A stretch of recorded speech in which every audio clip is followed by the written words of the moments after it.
Hello दोस्तों, good night. मेरे Facebook channel में आपका स्वागत है।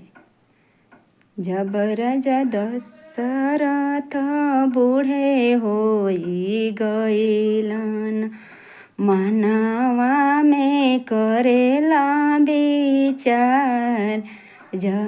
जब राजा दशरथ बूढ़े होई गईलन, मानवा में करेला विचार।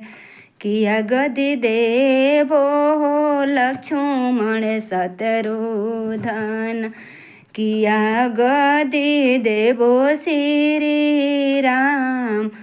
आतना बचन जब सुनेली के कैया रानी, आतना बचन जब सुनेली के कैया रानी, मने मने करेली विचार।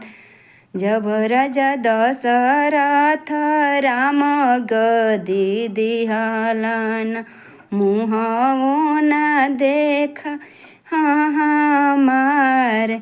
नहीं गदी देवो में लक्ष्मण शत्रुघ्न,